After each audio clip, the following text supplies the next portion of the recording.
kind of been the definition of a sensible family SUV. It's trusted, it's reliable, it's just one of those cars you can always count on.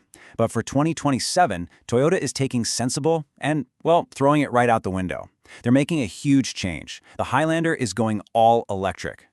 So we've got to dive into this because this is so much more than just a new model. It is a massive gamble, especially for a company like Toyota that's famous for playing it safe. They are betting the entire future of one of their most important cars on a technology that has their loyal fan base completely divided. So today, we're going to break it all down. We'll start with the radical new design, then we'll step inside the tech-filled cabin. We'll explore why this is such a high-stakes gamble for Toyota, see how it stacks up against its rivals, hear directly from some shocked fans, and finally, unpack what Toyota's real strategy is here. All right, first up, let's just look at how Toyota's completely reimagined this thing. And I'm not talking about a minor facelift. This is a total transformation of a beloved family hauler. Now, this change might feel like it came out of nowhere, but it's really the next logical step if you look at the Highlander's history. I mean, it was a unibody pioneer way back in 2001 and one of the very first hybrid SUVs on the market in 2006. So in a way, going all electric is just the next chapter in its long story of innovation. But make no mistake, this chapter looks completely different. Toyota's using its new hammerhead design language with that really sleek, full-width LED light bar right up front. It's got these flush electronic door handles for better aerodynamics, and the whole vehicle is longer, wider, and lower, which gives it a much more muscular, modern stance, especially with those optional 22-inch wheels. And underneath that new skin, you've got a few key choices. The base front-wheel drive model gets you 221 horsepower and a pretty respectable 287 miles of estimated range. But if you step up to all-wheel drive, you get a much healthier 338 horsepower. And with the bigger battery pack, well, that's where you hit the magic number. And this is the number that really matters to anyone thinking about buying an EV, 320 miles. That's the max estimated range on the higher-end models. This number is absolutely crucial because it puts the Highlander right in the middle of the fight with its main competition. That impressive range gets you where you need to go. But for a family car, the journey itself is just as important, right? So let's step inside the cabin, where Toyota is really trying to balance high-tech features with family-friendly practicality. The interior is just a massive leap forward. A huge 14-inch touchscreen is now standard, along with the 12.3-inch digital display for the driver. But the real win for families comes from that stretched wheelbase, which creates a third row that's actually genuinely adult-friendly. Add in the largest panoramic glass roof Toyota has ever made and a kind of ridiculous 18 cup holders, and you've got a seriously modern and practical cabin. But here's a feature that's completely new for a Toyota in North America, and it's a total game changer. Vehicle-to-Load, or V2L. This technology basically turns your family SUV into a giant mobile power bank.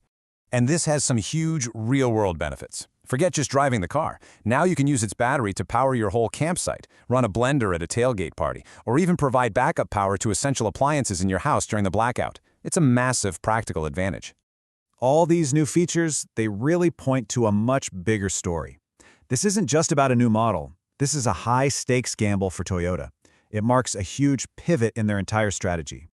For years, Toyota was the world's hybrid champion, right? They were famously cautious and even skeptical about going all in on battery electrics. The old strategy was all about gradual change. The new strategy? Taking one of their core, best-selling family vehicles and making it EV only. That is a massive bet and a complete reversal of their public stance. However, and this is key, they haven't completely abandoned their traditional buyers. The larger Grand Highlander, which has been a smash hit, will continue to offer the gas and hybrid powertrains that people know and love. Think of it as Toyota's safety net. But Toyota isn't making this move in a vacuum. The three-row electric SUV market is getting pretty crowded. So how does this new Highlander actually stack up against the competition? As you can see, the numbers are tight. I mean, really tight. With an estimated 320 miles of range, it's neck and neck with the upcoming Hyundai Ioniq 9 and super competitive with the Kia EV9. But where rivals are betting on futuristic design or tech-heavy interiors, Toyota's ace in the hole is the name itself.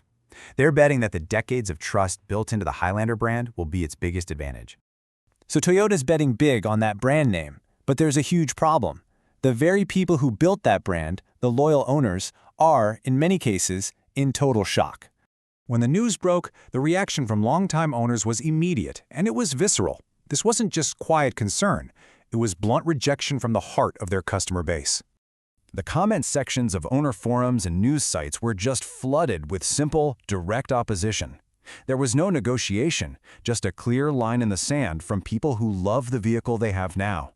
And this question right here, it perfectly captures the disconnect. This isn't just resistance to new technology. It's a reaction rooted in very real practical concerns about charging infrastructure, range anxiety on a long family road trip, and the still higher upfront cost of EVs, all things the traditional Highlander solve perfectly.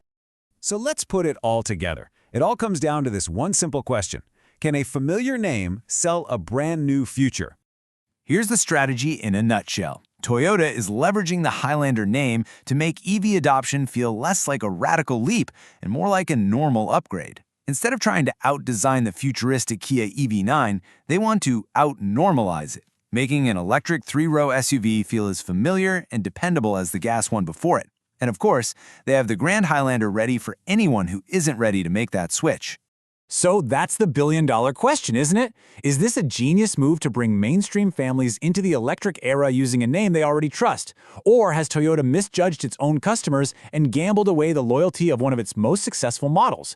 I guess only time will tell.